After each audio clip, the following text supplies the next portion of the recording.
Hello, everyone, and welcome and thank you for zooming in. I'm Susan Magsamen, Director of the International Arts and Mind Lab, Center for Applied Neuroaesthetics at Johns Hopkins University. And I'm also very proud as the co-director of the NeuroArts Blueprint Initiative with Ruth Katz.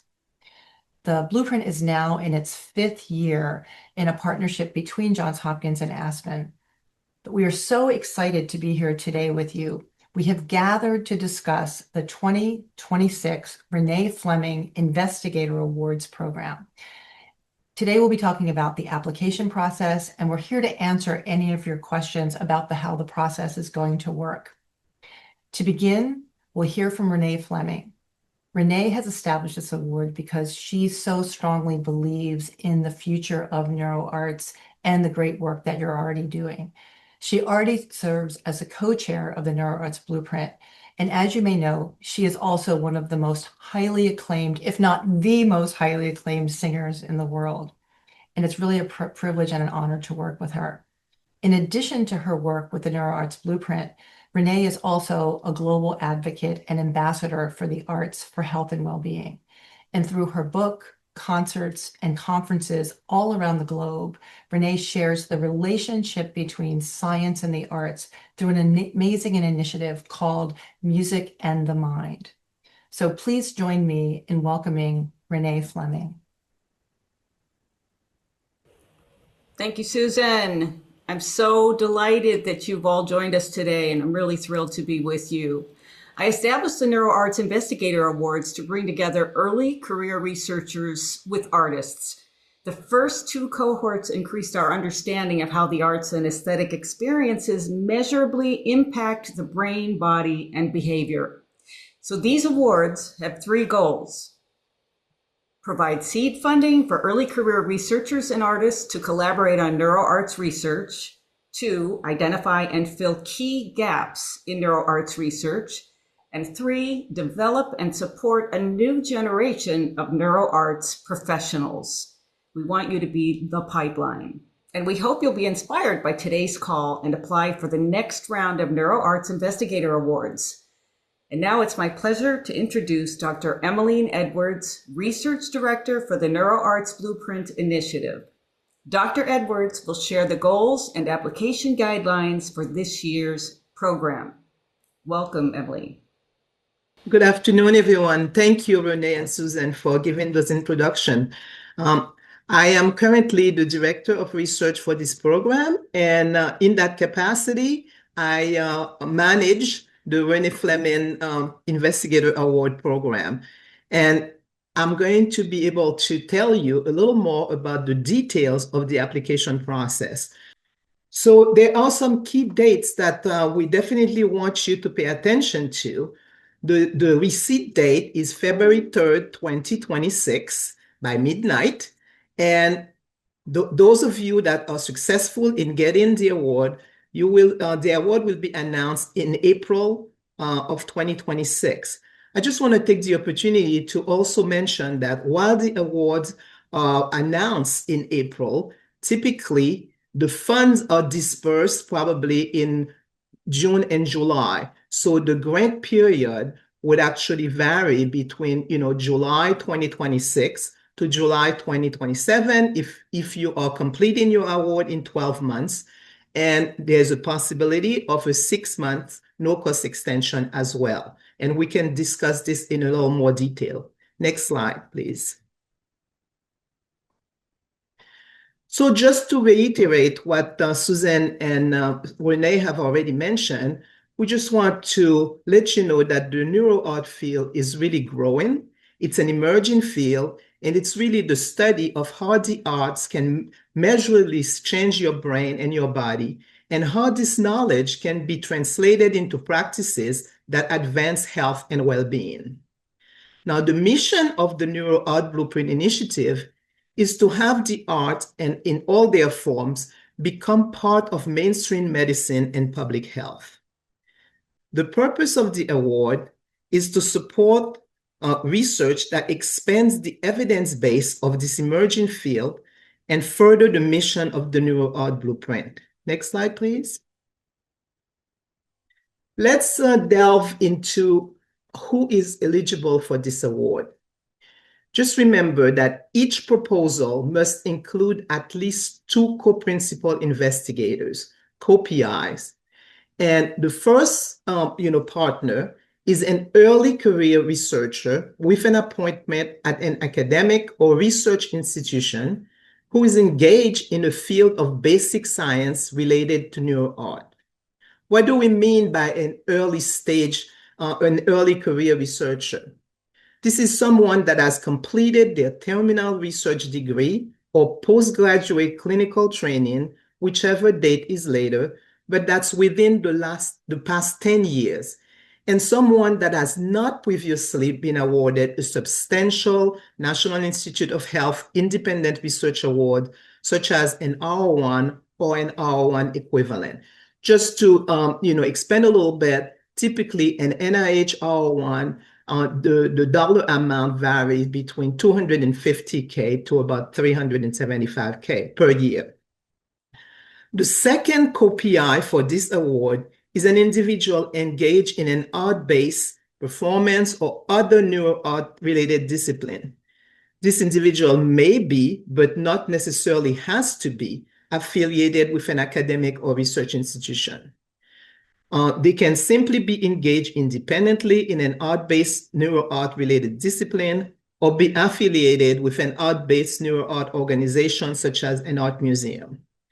Just remember, it's very important, for the purpose of the Fleming Awards, those co-PIs, whether they are from the science or the arts, are considered equal partners.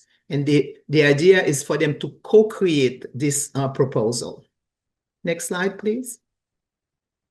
A little more about the eligibility. One of the co-PI must certify that they have the authority to administer the award at their institution. This is really important because if that's not included in the application, this may delay the entire process, because then we would have to engage into a back and forth trying to figure out who the actual PI for this award would be if you were chosen. Now, we usually ask what kind of fields in basic science would qualify for this award.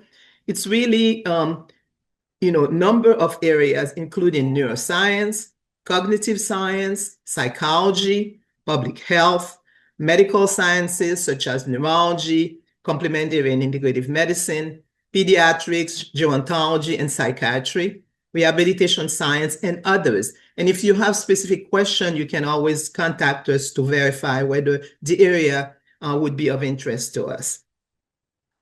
The art-based neuroart discipline include visual arts, dance, music, expressive writing, performing art, digital arts, design, and others. And same question, if you have additional question related to the applicability of the neuroart discipline that you're involved in, just contact us. Also, I want to mention that we are very much interested to receive both qualitative and quantitative studies, and studies with human subjects are also eligible for an award. Next slide.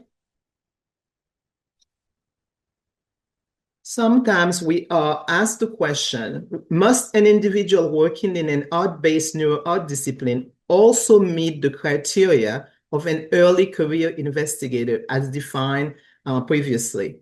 And the answer is no. The individual or the partner that's working in the art-based neuroart discipline does not need to fulfill the requirement of an early career investigator as we defined before. Again, this is someone that has a terminal degree, a researcher with a terminal degree, but that's within the past 10 years of obtaining that degree. That's the qualification for the early stage. Next slide, please. Again, I just want to reemphasize, in the context of study design, we are interested in both types of research, both qualitative research and quantitative research.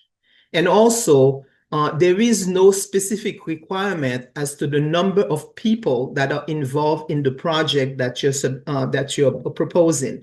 It simply has to commensurate with the scope of the project. Next slide, please. Let's talk about timeline.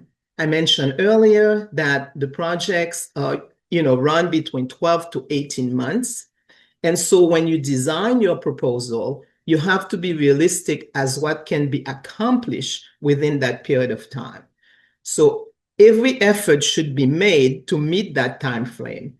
However, we realize that some research projects, especially those that involve human subject, really can run a little longer from design to data publication. And sometimes there might be a need to request what we're calling a no-cost extension. And that will be considered on a case-by-case basis. So if you're an awardee and you're starting your project and you realize that you may not have enough time to complete, you need to contact us as soon as possible so we can discuss the various possibilities. If you are doing a study that includes human subject and you're actually doing an intervention, you're going to need documentation of approval from an institutional review board or an equivalent committee. And sometimes the question is asked, must you have that documentation at the time of submitting the proposal? The answer is no. The application simply needs to confirm that the IRB is required and that the process for securing such approval will move forward immediately if the award is made. Now, the documentation of approval must be provided within at least the 3 months from the notice of grant award, since you cannot start recruitment of human subject without the documented IRB approval. Okay, so this is an area that really sometimes you can have some delays. So the sooner you start, as soon as you get notice of your awards, the sooner you start that process, the better for the project. Next slide, please.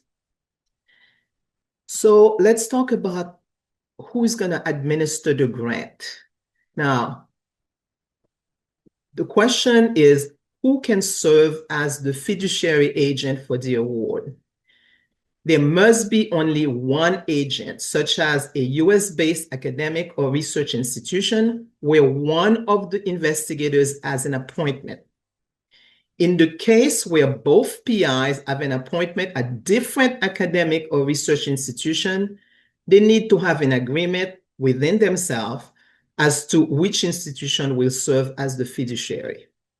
To be clear, for each award, there can only be one fiduciary agent. Does the award cover indirect costs? No, the award is for early stage investigator and it's not a big amount, so therefore does not cover indirect costs. Next slide, please. What defines significant for previous financial support? I mentioned earlier that someone that has already received what's called an R01 at the National Institute of Health cannot be eligible for the awards. However, other NIH awards, such as the R21s, which are a high-risk, high-reward 2-year project, are eligible. Fellowship awards are eligible, and other grant of contract that are also specifically targeted for early-stage investigators that could also allow you to be eligible. Now, remember that significant means, a large-scale grant, 250 to 300K per year. Next slide, please. So let's go through the application and the review process. Once you submit your application will be reviewed by a committee of experts that includes both scientists, artists, and art practitioners. We actually look at a number of criteria. Leadership, whether the team has the expertise and the experience to conduct the research, whether or not this is going to be an early career opportunity for the team, evidence of interdisciplinary or multidisciplinary approaches involving the art and the sciences. So remember at the beginning, I mentioned that the team is supposed to co-create equal partners, science and the arts, but the project needs to integrate those the aspect of those two disciplines.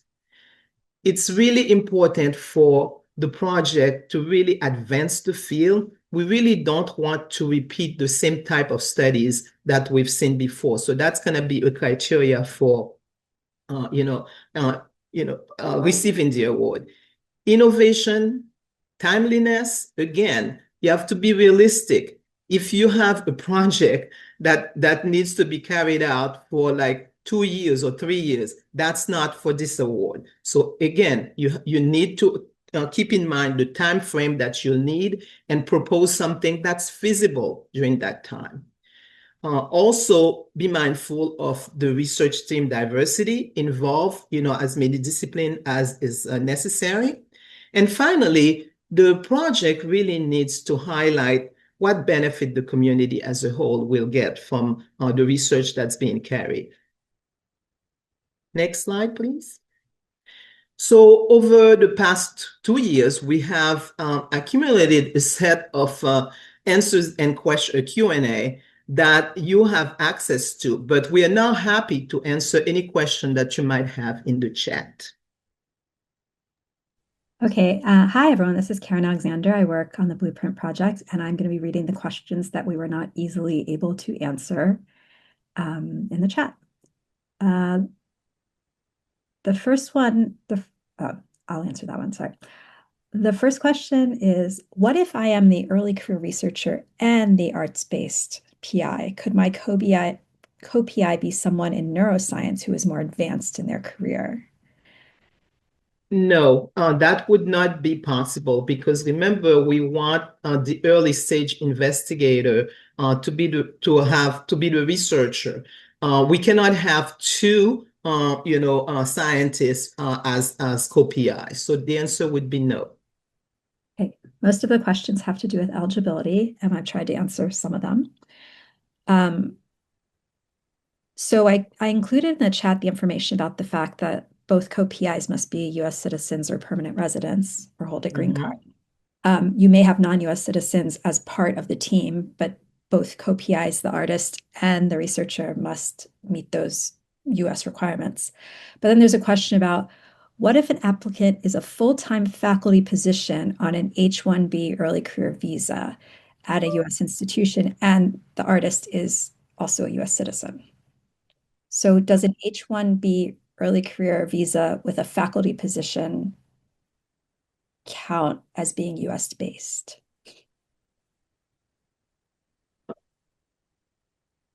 I think if you're saying that this person is as an academic position at the university, right? In the United States, yes. So I don't think that would apply because we want people to be US citizen or a green card holder. If that person as a green card holder, yes, that would be possible, but not with that kind of visa. Okay. Next question. If someone will not have their terminal degree until June 2026, can they apply as an early career investigator with the presumption that their home institution is where they are, with their presumptive home institution? So if someone is finishing their terminal degree in June and they have an appointment at an institution, may they apply, or do they have to wait to apply till after they've finished their terminal degree?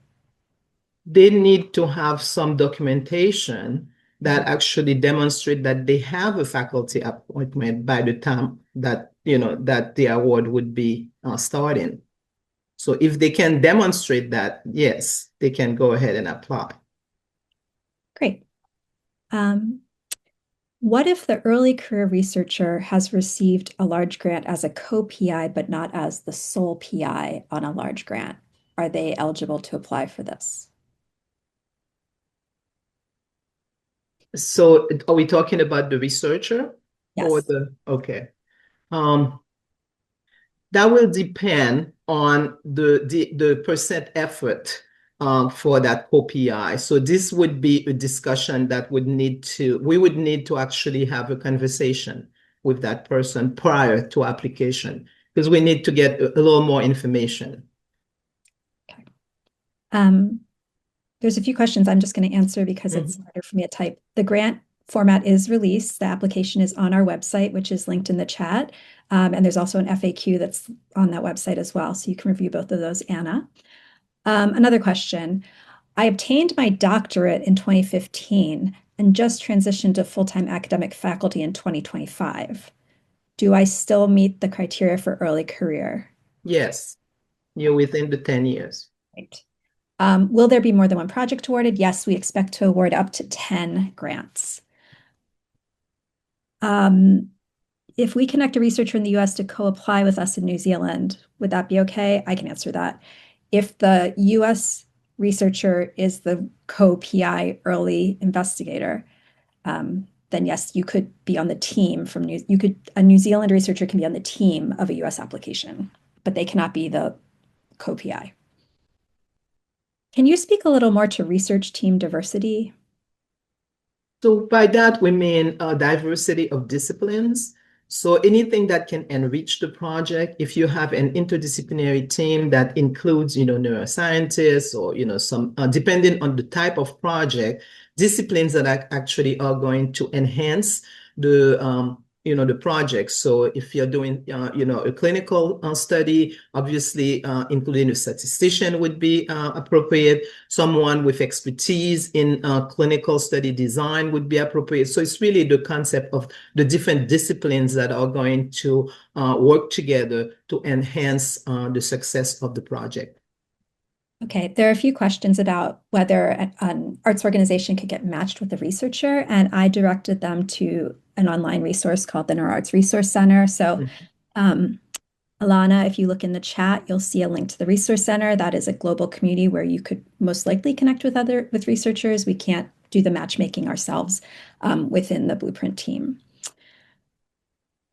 Does a researcher have to be faculty or have a PhD at a formal university? Could they be doing work out of a traditional university or college? So the answer to that, if they want to be the scientific co-PI, is that they would have to have an appointment at an academic institution, a traditional university, or a research institution. For example, there are hospitals that have research arms, and that would be considered a research institution. Oh, this is interesting. Does traditional craft fall under the umbrella of the art aspect of the project? Yes. It very much does. Yeah. Bailey asked if a third-year undergraduate architecture student could apply. That is not considered a terminal degree in the field of architecture. So you could certainly be on a team, but you could not be considered a co-PI. Is occupational therapy considered one of the science fields? Yes, I think we're interested in rehabilitation services. Yes. Okay. Tara asks, what are some of the projects you found innovative? So Tara, if you go to the website, you can see all of the projects that have been funded over the past 2 years. So the 2024 and 2025 grantees are all profiled there. Can a graduate student or postdoctoral fellow apply as the early career investigator? A postdoctoral fellow could apply if they have an appointment at an academic or research institution. A graduate student cannot apply if they are still pursuing their graduate studies. But again, the team can be quite larger than the two co-PIs. It's just that the graduate student could not be one of the two co-PIs. Karen, let me just add something. Sure. I would also suggest that prior to applying, a conversation with the chair of your department or your sponsored research program at your university, you need to have that conversation to ensure that, in fact, your institution would allow you to be the co-PI for that proposal. Without that, that actually causes difficulty because after the fact, then we have to renegotiate who actually is eligible for the award. So I would really strongly suggest to have conversation with your institution as to your eligibility to apply to administer the grant. A question, my PhD is in religious studies. My research is at the intersection of contemplative research and with qualitative methods. Does that fall under the early career researcher co-PI umbrella? Yes. Right. Could the artist also be a researcher in an academic institution? Absolutely, yes. It's just the only person who is required to have an appointment is the scientific researcher. There's a question about, can you apply if you do not have a faculty appointment? No. No, unless it's a research institution where there are not faculty, but there are appointed researchers. You do have to have an appointment at an institution that would be receiving the grant. If anyone has questions about being on R01 grants, why don't you follow up with us directly? Because there's several questions about different roles on R01s, and we don't want to spend too much time on that right now.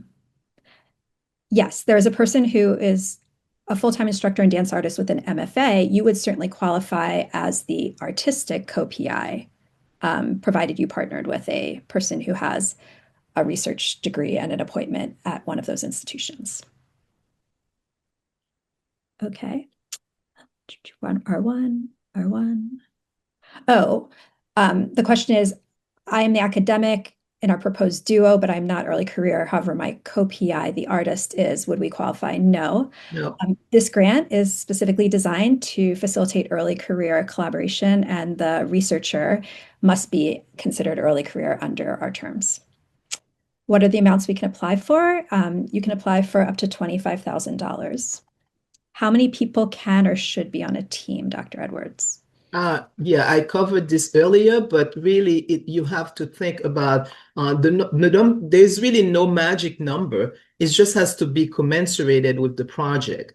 So you can have, multiple people on your team, as long as, you need those people to actually provide the expertise for the project.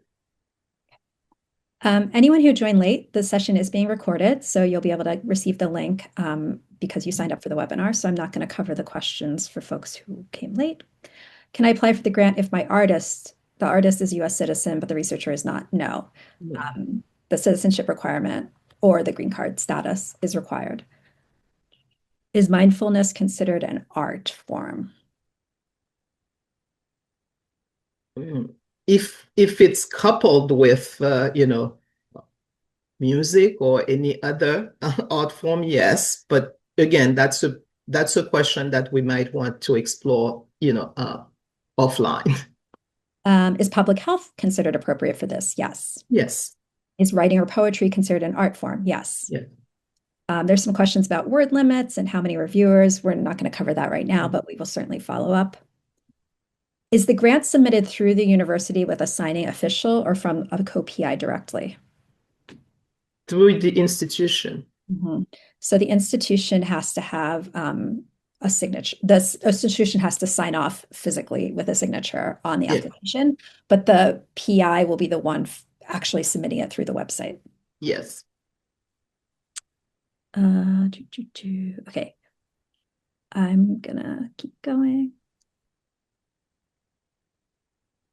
Oh, other people are saying, no, that's been covered. So early career refers to the scientific researcher.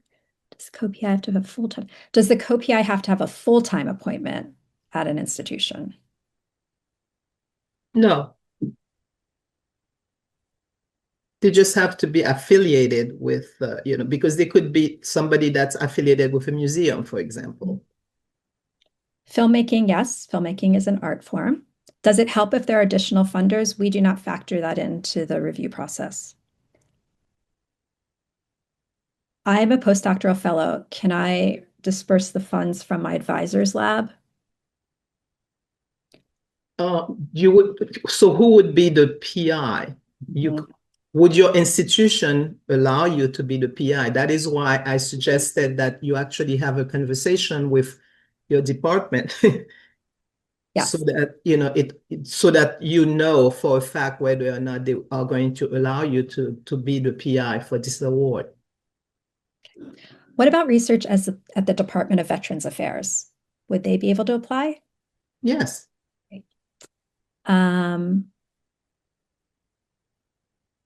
There's questions where someone is a early career researcher and the arts practitioner. Could they have a co-PI who is a more senior researcher? I believe that answer is no. Is no. Yeah. Again, the more senior researcher could be on your team, but both co-PIs must meet the requirements. Can any academic field such as religion or education be considered scientific? Yes. Yes. And again, if you have specific questions, you're welcome to contact us and we can help clarify. Can the study subject be minors? Absolutely, as long as you have an IRB. There's no restriction on the subjects themselves. It's just that we do require evidence of securing an IRB within 3 months of the grant payment. Are there case studies on research? Yes. All the case studies are on our website. Sam has just posted the info@NeuroArts Blueprint email address, which you can contact to follow up. Sam, do you mind also reposting the link to the Renée Fleming Awards page of our website so that folks who might have not scrolled all the way up through the chat can see it again? I think I've gone through all of the questions, but I imagine there's a few that I might have missed. So if I missed your question, can you please repaste it? Oh, there's a question. Can the research be historical research? Can the person expand on that? Right. Amber, can you tell us a little bit more about what you're asking? Can you please repeat the amounts provided? So an application can be for up to $25,000. And there is a budget template on the website, and there's also more detailed information about what can and cannot be included in that budget.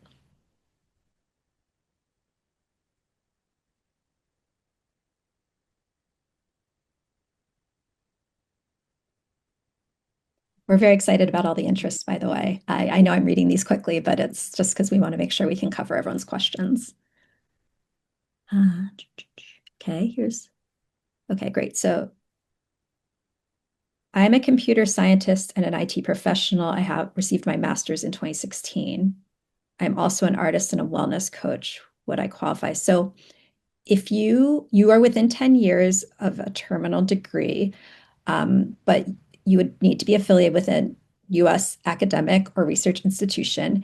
If not, you could partner with a researcher at an institution and qualify as the artist co-PI. And as a reminder, there must be 2 PIs. There cannot be 1 PI who fills both roles, even if that person technically is both a researcher and an artist. Can an independent without any affiliation be a co-PI? Yes, as long as it's the artist. Yeah. Amber qualified about the question. Her research will be on how craft has historically been used as a therapeutic tool. So would that be kind of a secondary data analysis, or is that what she has in mind? Yeah, Amber, why don't you reach out to us through the email, and then we'll make sure we can clarify this with you. I may have missed this. Am I eligible to apply as maybe to answer your question, no, you are not eligible if you are not a US citizen or hold a green card, even if your artistic co-PI is.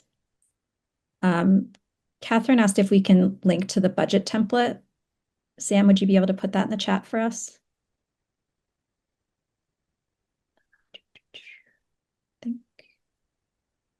And I also want to encourage all of you, I mentioned this in the chat, and yes, this Zoom will be available to rewatch. We will send out the recording. A website called the NeuroArts Resource Center could be a great place for people if they're looking to partner with someone and they don't have an existing co-PI in mind. It's a free open access website, and we'll put the link in the chat again, where you can connect with people from different disciplines and different areas of focus, and might possibly be able to find a collaborator there. Oh, this is a good question. Does the research institution have to be the fiduciary, or could the arts institution do that piece? No, the research institution must be the fiduciary. A VA affiliation does count if you're a researcher at a VA.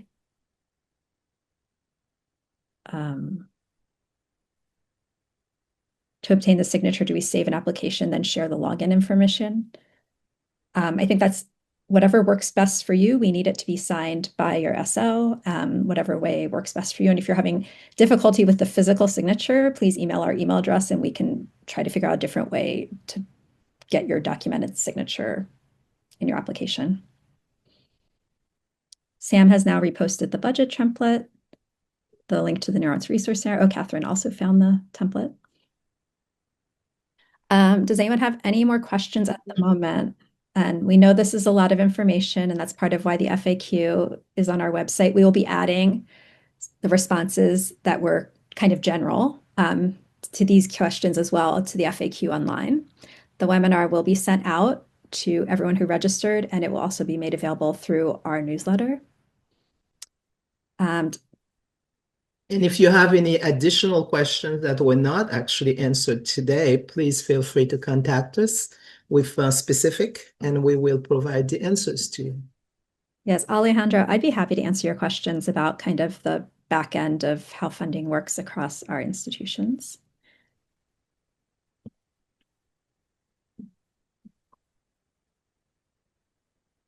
Oh, here's another question.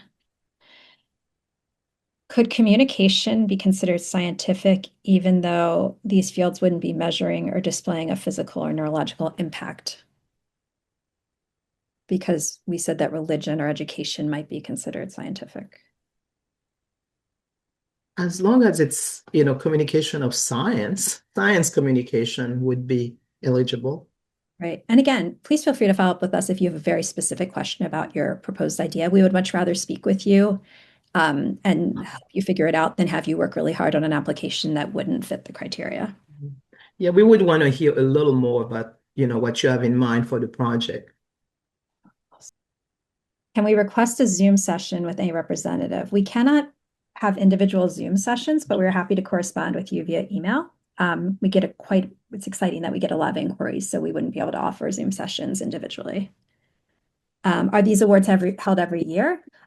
This is our third year, and we certainly hope to continue to offer it, but we can only promise that this is our third year of the program, and these awards will definitely be made for a 2026 cohort. Dr. Edwards or Renee? So I wanted to find, so are we going to update the Q&A sessions with, you know, the questions that, you know, we received today? Yes, I think what we'll do is we'll summarize the ones that are generally applicable, and then for one-offs, we won't post all of those, but we will certainly answer them via email. Okay, very good.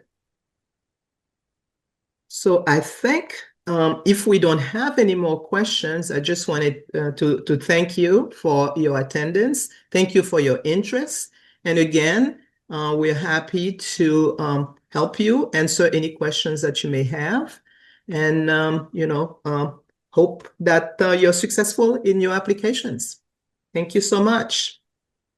Thank you very much, everyone.